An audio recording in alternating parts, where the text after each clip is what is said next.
Baik, Bismillahirrahmanirrahim. Assalamualaikum warahmatullahi wabarakatuh. Kami dari kelompok satu akan membahas tentang kasus malaria secara menyeluruh. Kami beranggotakan saya sendiri Zaki Fadul Rahman Ibrahim, lalu ada Ahmad Fauzan, Tasya, Syabila, dan Zanida. Sebelumnya kita mengenal dulu apa itu malaria. Malaria adalah penyakit infeksi menular yang disebabkan oleh parasit dari genus Plasmodium yang ditularkan ke manusia melalui gigitan nyamuk terinfeksi. Faktor utama penularannya berupa nyamuk betina dari genus Anopheles. Nyamuk ini aktif menggigit pada malam hari dan ditularkan kepada manusia melalui air liur ya, yang akan terus berpindah. Secara karakteristik, setelah proses penggigitan, maka terdapat masa waktu inkubasi sekitar 10-15 hari, namun bisa lama tergantung spesiesnya masing-masing. Selanjutnya, terdapat spesifikasi spesies tadi. Ada P. falciparum, P. vivax, P. oval, P. malaris, dan Clonosi yang selanjutnya akan dibahas oleh Fauzan. Dari segi gejala klinisnya, dapat jadi berupa demam periodik, intermittent yang disertai menggigil dan menggetarkan gigi, berkeringat hebat setelah demam, nyeri kepala, mual muntah, pegal-pegal, dan lemas. Demam muncul dengan siklus tertentu yang selanjutnya akan dibahas oleh Fauzan. Malaria ini memiliki karakteristik tersendiri yang membedakan dari infeksi lainnya.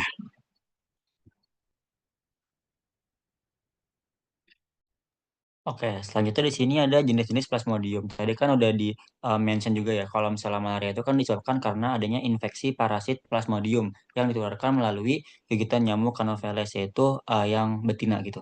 Nah, di sini tuh ada Plasmodium yang merupakan suatu makhluk hidup bersel satu yang termasuk ke dalam kelompok protozoa dan dapat menyebabkan terjadinya kurangan sel darah, terutama sel darah merah. Nah, di sini ada 4 jenis Plasmodium, yaitu ada Plasmodium vivax, Plasmodium ovale, Plasmodium malariae, dan juga Plasmodium falciparum. Body next. Nah, yang pertama itu ada Plasmodium vivax, di mana Plasmodium vivax ini tuh dapat menyebabkan serangan demam setiap 3 hari sekali, sehingga disebut dengan malaria tersier. Nah, malaria jenis ini tuh banyak eh, ditemukan di Indonesia. Nah, di sini tuh ada 4 gambar mengenai stadium dari perkembangan malaria, terutama dari morfologinya gitu. Tapi di sini kita akan nggak akan ngebahas lebih detail mengenai morfologinya. Di sini tuh ada ciri khas dari Plasmodium vivax itu sendiri, di mana Plasmodium vivax ini tuh sangat menyukai sel darah merah muda atau retikulosit.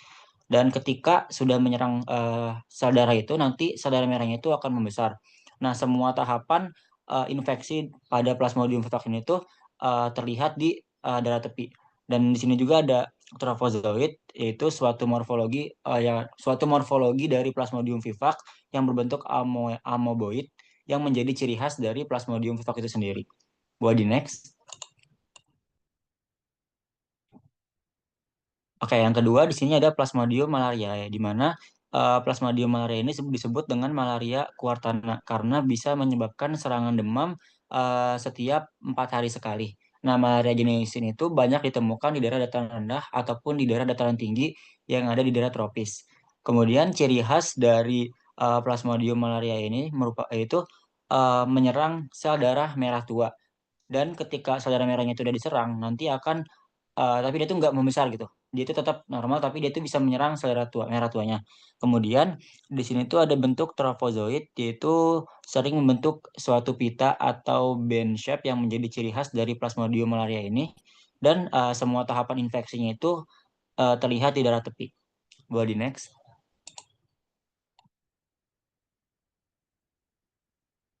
Nah, yang ketiga di sini ada Plasmodium ovale, yaitu Plasmodium yang banyak terdapat di Indonesia bagian timur, terutama daerah Papua, di mana gejalanya itu mirip dengan Plasmodium vivax. Dan Plasmodium ini itu ketika menginfeksi itu relatif jarang kambuh dan dapat sembuh dengan sendirinya tanpa pengobatan. Kemudian ciri khas dari Plasmodium ovale ini itu menyerang sel darah merah, dan nanti ketika sudah menyerang sel darah merahnya itu sedikit membesar dan membentuk oval dengan ujung meruncing. Kemudian semua tahapan infeksinya itu ada di darah tepi. Body next.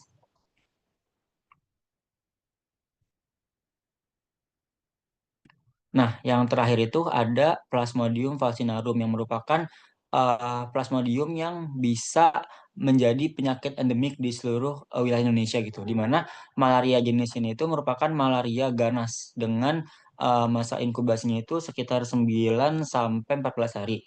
Nah, infeksi uh, Plasmodium ini itu diawali dengan terjadinya nyeri, kemudian sakit kepala rematik dan juga nyeri pada bagian punggung bawah. Kemudian di sini ada ciri khas dari Plasmodium falciparum, yaitu dia itu sama menyerang saudara merah, tapi saudara merah itu tidak akan membesar. Kemudian hanya stadium cincin dan gametosit yang terlihat di daerah dada tepi. Kemudian untuk trofozoit dan skizonnya itu matang bersembunyi di pembuluh darah bagian dalam. Kemudian ada gametosit yang berbentuk pisang atau sabit dan juga dia itu dapat menyebabkan malaria berat atau cerebral. Sehingga Plasmodium falciparum itu bisa tergolong sebagai apa ya, penyebab dari infeksi malaria yang paling ganas gitu. Body next. Nah, kemudian di sini tuh ada siklus hidup Plasmodium secara singkatnya aja. Jadi Plasmodium itu tuh dapat hidup secara seksual atau sporogoni, yaitu dia itu berkembang di dalam tubuh nyamuk Anopheles betina itu secara seksual. Tapi kalau misalnya di dalam tubuh manusia, dia itu dapat hidup secara aseksual atau schizogoni dan terjadi di dalam dua tempat. Yang pertama itu di dalam eritrosit, yaitu schizogoni eritrosit, dan juga di dalam parenkim hati, yaitu schizogoni exoeritrosit. Body next.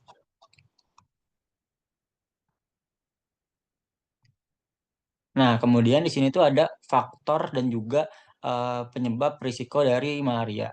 Jadi terdapat tiga faktor yang mempengaruhi penyakit malaria. Yang pertama itu ada faktor agen atau penyebab malaria. Jadi faktor agen itu kan tadi yang udah dibahas sebelumnya, itu beberapa jenis Plasmodium, kan ada Plasmodium vivax, ovale, malaria, dan juga Falciparum harusnya. Nah, di sini tuh si parasit malaria itu ketika ada di dalam tubuh manusia itu sebenarnya tuh butuh waktu yang cukup lama gitu untuk bisa eh, menjadi suatu infeksi di dalam tubuh manusia. Tapi itu harus menyesuaikan diri dari sifat-sifat spesies nyamuk Anopheles yang membawa si Plasmodium itu sendiri. Kemudian yang kedua itu ada faktor faktor host atau pejamu. Jadi faktor host itu maksudnya adalah kita sendiri sebagai manusia, yaitu tubuh kita yang menjadi tempat berkembangnya agen penyebab penyakit malaria ini sendiri. Ya, terdapat faktor-faktor yang mempengaruhi risiko terkena malaria, yaitu seperti status kekebalan tubuh. Kemudian yang kedua itu ada umur, yaitu anak-anak di bawah 5 tahun terutama, dan juga ibu hamil yang berisiko tinggi terkena malaria. Kemudian yang ketiga itu ada perilaku seperti misalnya kurangnya kesadaran kesehatan atau pengetahuan tentang malaria, dan juga kayak kan kalau misalnya zaman dulu itu ada yang namanya kelambu ya. Jadi dia tuh kayak nggak menggunakan kelambu saat tidur gitu. Mungkin kalau di zaman sekarang itu udah nggak ada gitu. Kemudian yang ketiga itu ada faktor lingkungan, di mana faktor lingkungannya sendiri terbagi menjadi tiga, yaitu ada lingkungan fisik, lingkungan biologi, dan juga lingkungan sosial budaya. Nah, lingkungan fisik ini tuh melingkupi seperti suhu, kelembaban, curah hujan, kemudian eh, kayak keadaan sawah mungkin kalau masih di perkampungan, dan juga genangan air.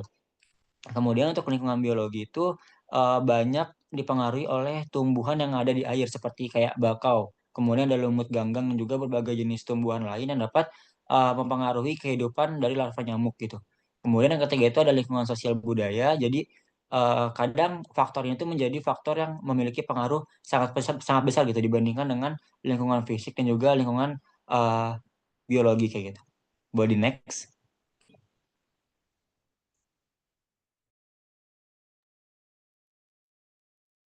Oke. Nah, selanjutnya terkait mekanisme dari infeksi malaria sendiri itu gimana sih? Nah, jadi sebenarnya mekanisme infeksi malaria sendiri itu dibagi jadi tiga stadium gitu. Mulai dari awal masuk sampai dia menimbulkan gejala klinis itu ada tiga stadium. Yang pertama itu ada stadium preeritrositik, kedua stadium intrahepatik, dan yang terakhir itu adalah stadium eritrositik. Nah, yang pertama kita bahas itu adalah stadium preeritrositik, yang mana infeksi dari malaria ini tuh dimulai dari gigitan nyamuk Anopheles betina, yang mana nanti tuh si nyamuk ini bakal ngebawa atau menyuntikkan si sporozoid dan juga air liurnya ke dalam tubuh manusia. Nah, nggak cuma sporozoid, tapi air liur itu juga mengandung berbagai senyawa seperti antihistamin, vasodilator seperti takinin, antikoagulan seperti trombin, inhibitor agregasi trombosit, serta imunomodulator. Nah, senyawa-senyawa tersebut itu bakal membantu untuk melindungi sporozoid dari sel imun inang, yaitu sel imun tubuh manusia gitu. Selain itu juga senyawa-senyawa tersebut itu juga bakal membantu inokulasi atau pertumbuhan dari sporozoid di tubuh manusia. Nah, setelah itu nantinya sporozoid ini bakal aktif menembus dermis atau kulit, lalu ke pembuluh darah yang mana dia tuh bakal dibantu beberapa bantuan dari protein khusus seperti spek 1, spek 2 juga fosfolipase. Nah, ketiga protein ini tuh bakal membantu menghancurkan membran sel sehingga sporozoid ini bisa mencapai ke hati manusia gitu. Nah, nantinya sebenarnya di awal infeksi itu sporozoid itu bakal dikenali oleh makrofag. Nah, nantinya makrofag akan memfagositosis si sporozoid, tapi nggak keseluruhan sporozoid itu hancur gitu. Selanjutnya sporozoid yang tersisa ini 70%-nya bakal masuk ke darah dan 30%-nya bakal masuk ke limfa. Nah, sporozoid yang tersisa ini bakal bergerak dengan gliding motility dibantu dengan sporozoid surface fosfolipase. Nantinya sporozoid yang ada di limfa akan menuju ke limfonodus, lalu setelah sampai di limfonodus nih nantinya sporozoid ini bakal mengaktifasi limfosit yang spesifik untuk malaria gitu. Boleh di next? Oke. Nah, selain itu tadi kan, nggak cuman ke limfe, tapi juga ke aliran darah. Nah, nanti sporozoid yang mencapai hati dalam beberapa jam itu bakal masuk ke aliran darah manusia dan bergerak dengan pola stick and slip motility, yang mana dalam pergerakannya ini tuh dibantu oleh protein aktin miosin. Nantinya setelah sampai ke aliran darah atau masuk ke aliran darah, bakal terjadi interaksi antara, CSP dan juga TRAP, yang mana nantinya kedua protein tersebut itu bakal berikatan dengan reseptor HSPG, yaitu heparan sulfat proteoglikan yang ada di permukaan sel hati atau hepatosit. Nah, nantinya HSPG ini tuh kan dia tuh banyak di sel hati, terus di makrofag hati atau sel Kupffer dan juga sel stellata yang mengatur peradangan pada hati. Nantinya setelah HSPG ini apa dan CSP-nya ini berinteraksi, khususnya yang ada HSPG yang ada di sel stellata ini, maka sel stellata ini juga akan menghasilkan proteoglikan dalam jumlah tinggi, yang mana akan menimbulkan struktur menonjol ke sinusoid hati. Nantinya sporozoid itu bakal tertahan oleh sinusoid tadi, dan nggak bakal langsung masuk ke hepatosit atau sel hati. Boleh di next?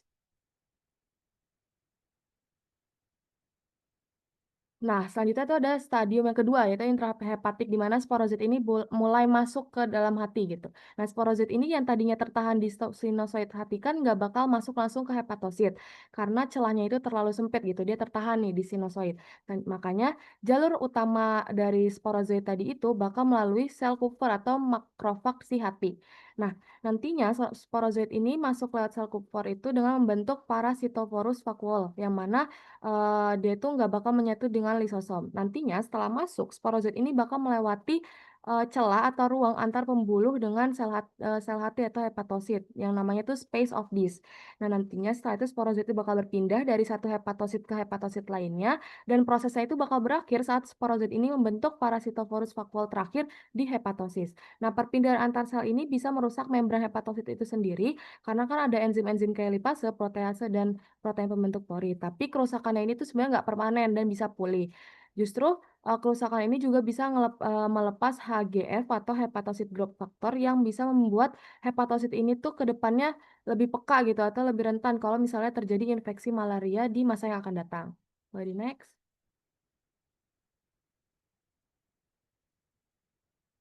Oke, selanjutnya, tadi setelah masuk ke hepatosit, sporozoit ini bakal berkembang dalam, parasitophorus vakuole atau disebut juga tuh merosom, yang mana merosom ini tuh dibentuk dari membran sel hati tanpa protein asli.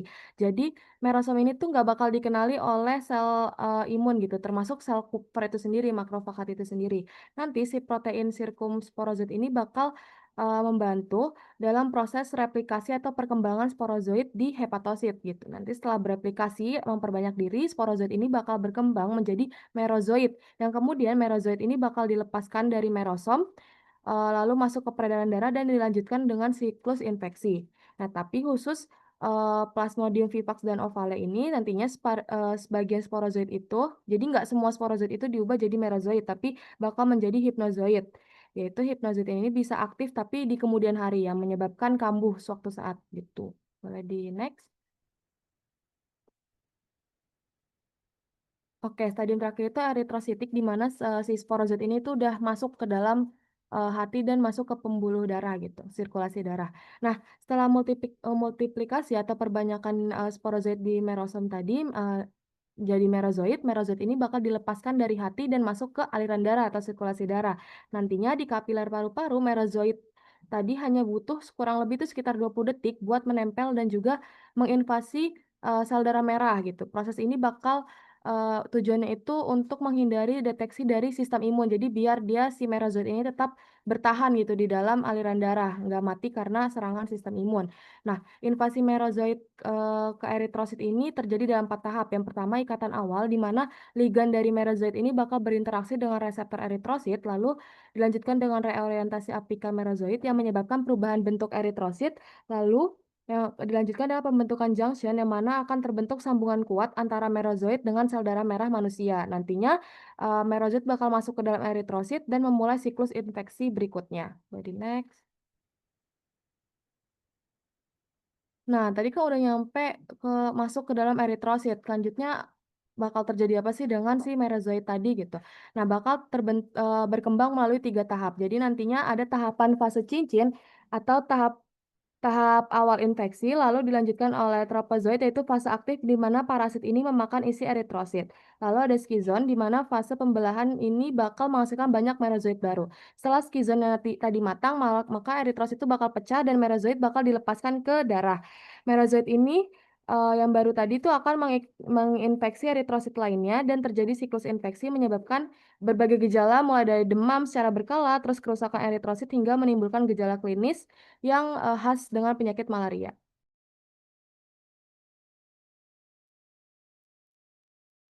Oke, selanjutnya di sini ada respon tubuh terhadap malaria.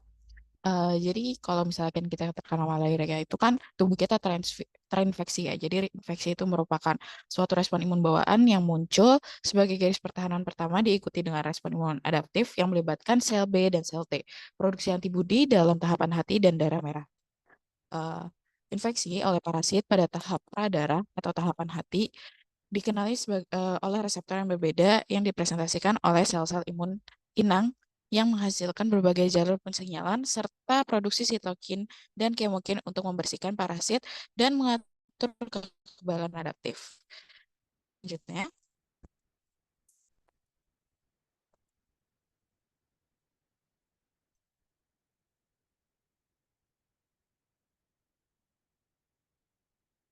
oke, jadi di sini patogen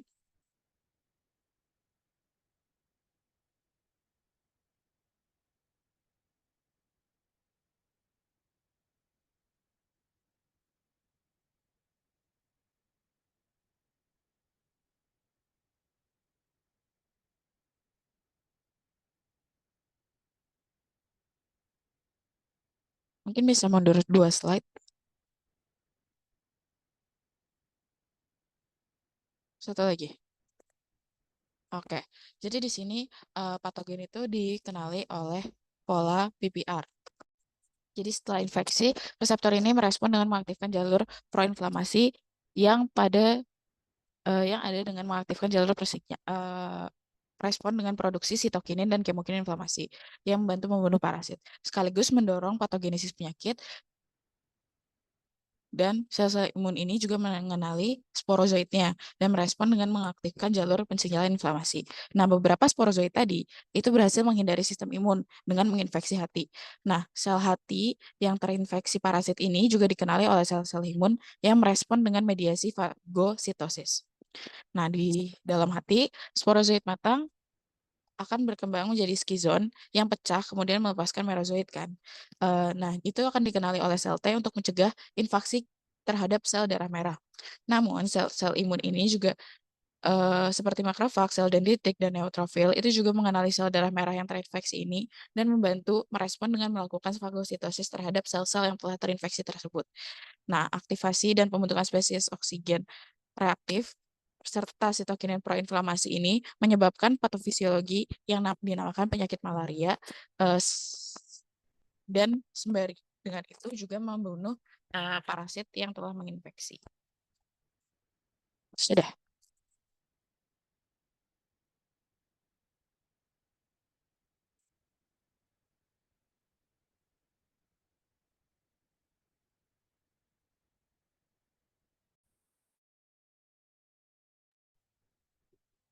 Oke, setelah tadi terkait mekanisme infeksi malaria dan juga respons tubuh terhadap malaria itu sudah dibahas, sekarang di sini saya akan bahas terkait uji diagnostik untuk mendeteksi apakah seseorang itu terkena malaria atau tidak berdasarkan antigen yang masuk ke dalam tubuh. Nah, jadi di sini ada dua jenis tes diagnostik yang akan dibahas. Yang pertama itu ada Rapid Diagnostic Test atau biasa disingkat sebagai RDT, dan satu lagi itu ELISA. Nah, sebetulnya dua jenis uji ini merupakan jenis uji yang berdasarkan immunoassay.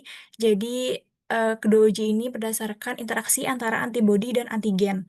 Eh, kita bahas yang pertama dulu, yaitu terkait Rapid Diagnostic Test atau RDT. Nah, pemeriksaan RDT pada malaria merupakan metode immunoassay yang dapat mendeteksi antigen malaria. Nah, untuk deteksi antigen malaria ini dapat menggunakan strip atau dipstick, kemudian card, pad, atau well. Kemudian untuk RDT sendiri itu memiliki beberapa keunggulan. Yang pertama itu seperti namanya, rapid.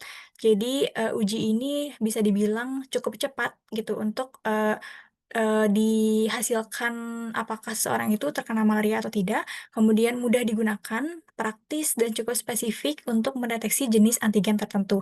Nah, di gambar yang sebelah kanan itu ada digambarkan prinsip kerja RDT yang mana prinsip kerja RDT ini menggunakan strip uji atau dipstick. Jadi seperti yang tadi udah dijelasin, ada beberapa jenis deteksi yang digunakan di sini adalah jenis dipstick gitu. Nah, pada bagian A itu digambarkan bagian-bagian yang terdapat pada dipstick. Dipstick yang digunakan di sini adalah nitrocellulose based, yang mana pada test stripnya itu dia menggunakan nitroselulosa. Nah, dari kiri ke kanan itu ada buffer pad, kemudian ada sample pad, ada conjugate pad, kemudian ada undeveloped test line, undeveloped control line, dan absorption pad. Nah, kemudian pada bagian B itu digambarkan mekanisme kerjanya. Jadi, nanti spesimen darah diteteskan pada sample pad yang ada di sebelah kiri, kemudian larutan buffer akan ditambahkan. Nah, buffer ini fungsinya untuk mengalirkan darah menuju conjugate pad. Nah, nanti pada nitrocellulose strip itu akan menghasilkan 2 garis apabila hasilnya positif, sementara akan hanya ada 1 garis apabila hasilnya itu negatif atau invalid. Nah, kemudian di sebelah kanan itu ada prinsip pengikatan antibodi antigennya juga. Jadi di stripnya itu tuh udah tertempel atau udah istilahnya udah terkonjugasi dengan antibodi yang spesifik untuk mengikat antigen malaria, gitu. Jadi nanti kalau misalkan ada antigen malaria di dalam darah, itu akan berikatan dengan antibodi yang sudah menempel pada strip nitrocellulose itu sendiri. Yang mana nanti hasilnya kalau misalkan positif itu akan terbentuk warna, yaitu warna emas koloid. Boleh di next.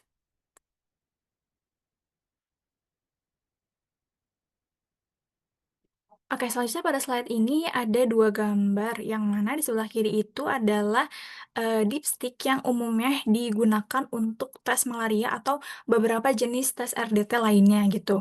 Nah, bagian-bagiannya itu sama yang udah tadi dijelasin sebelumnya.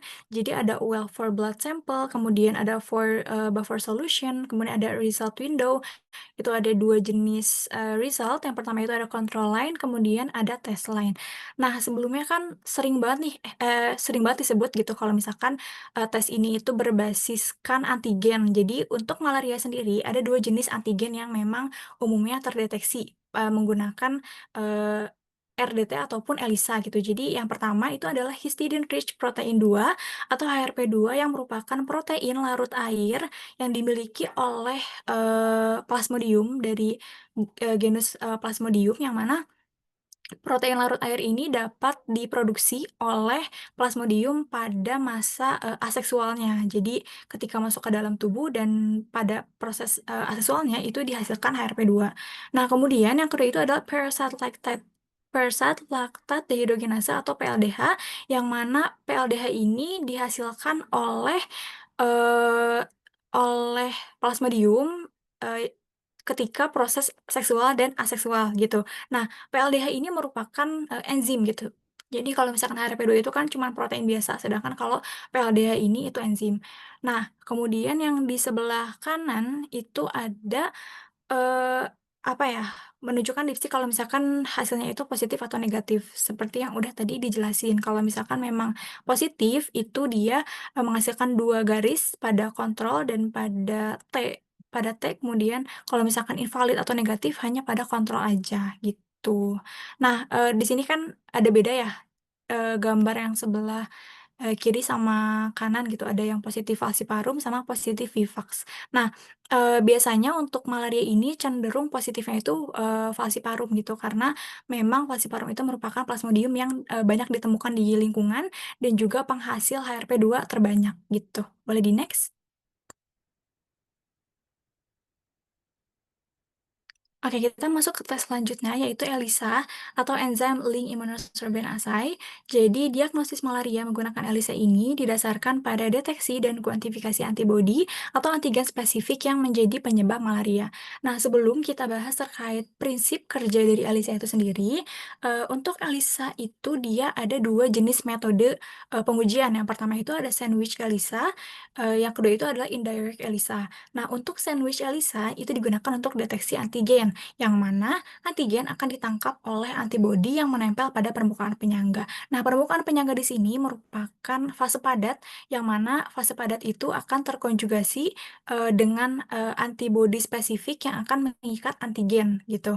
Nah, kemudian yang kedua itu adalah indirect ELISA untuk deteksi antibodi. Nah, ini kebalikannya dari sandwich ELISA. Kalau misalkan tadi sandwich ELISA itu di fase padatnya atau di permukaan penyangganya itu dia ditempelnya antibodi. Sementara kalau misalkan di indirect ELISA itu yang ditempelnya adalah antigen gitu. Jadi nanti antigen itu akan menangkap antibodi yang spesifik terhadap antigen tertentu gitu. Boleh di next?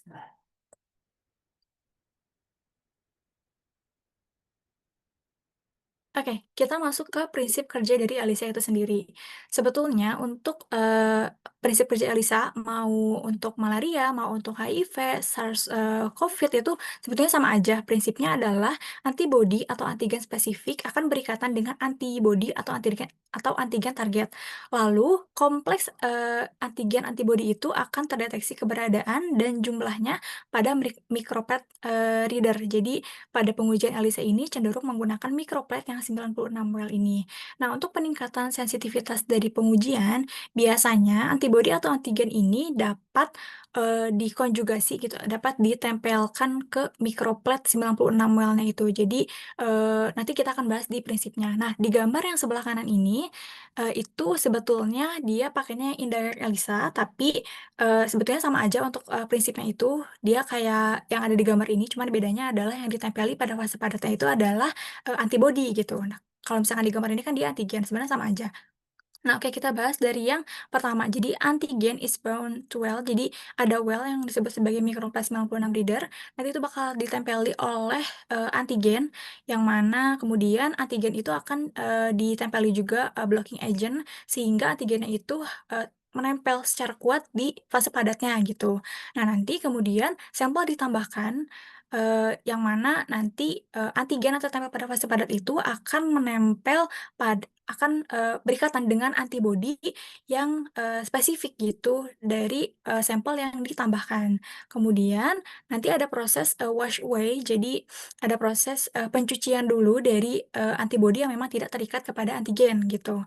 Nah, kemudian tahapan selanjutnya itu ditambahkan anti-human enzyme link antibodi, yang mana sesuai dengan namanya ELISA itu kan menggunakan enzim. Jadi nanti untuk deteksi apakah antigen sama antibodi itu udah berikatan, itu menggunakan enzim. Nah, ketika enzimnya itu nanti akan berikatan dengan antibodi antigen, yang mana nanti pada akhir pada akhir prinsipnya itu ada penambahan substrat, yang mana kita kan tahu ya kalau misalkan enzim itu membutuhkan substrat untuk bekerja gitu, dan bekerja itu secara spesifik. Nah, nanti substrat kalau misalkan udah berikatan dengan enzim akan menghasilkan warna, yang mana warnanya itu akan terdeteksi oleh microplet reader kayak gitu. Boleh di next?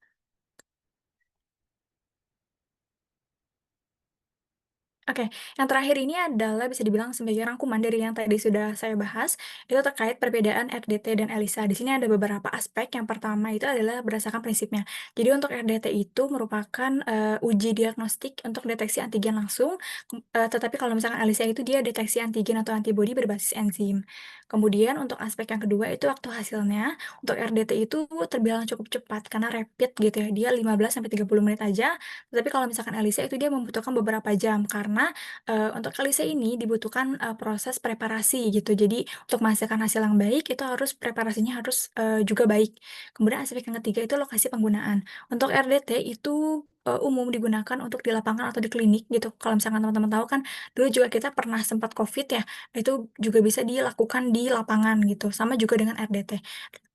Sementara untuk ELISA itu dia di laboratorium, karena apa? Karena ELISA itu kan membutuhkan microplate reader ya, yang mana microplate reader ini, barangnya cukup berat dan juga, membutuhkan tempat yang stabil gitu, jadi harus dilakukan di laboratorium. Kemudian aspek yang keempat itu terkait sensitivitas, untuk RDT itu cenderung sedang gitu, jadi, dia cepat tapi dia nggak terlalu sensitif untuk mendeteksi antigen malaria dan, kecenderungan untuk, gagal atau tidak berhasilnya itu cenderung lebih tinggi dibandingkan ELISA. Sementara untuk sensitivitas ELISA itu sangat tinggi karena, dia kan menggunakan enzim juga ya, yang mana enzim itu bekerjanya secara spesifik gitu dan sensitif terhadap substrat-substrat tertentu gitu. Jadi, ELISA itu sensitivitasnya cukup tinggi dan kemudian aspek yang terakhir itu adalah aplikasi utamanya. Untuk RDT ini cenderung diagnosis cepat, sementara untuk ELISA ini digunakan, untuk penelitian lebih lanjut gitu. Boleh di-next?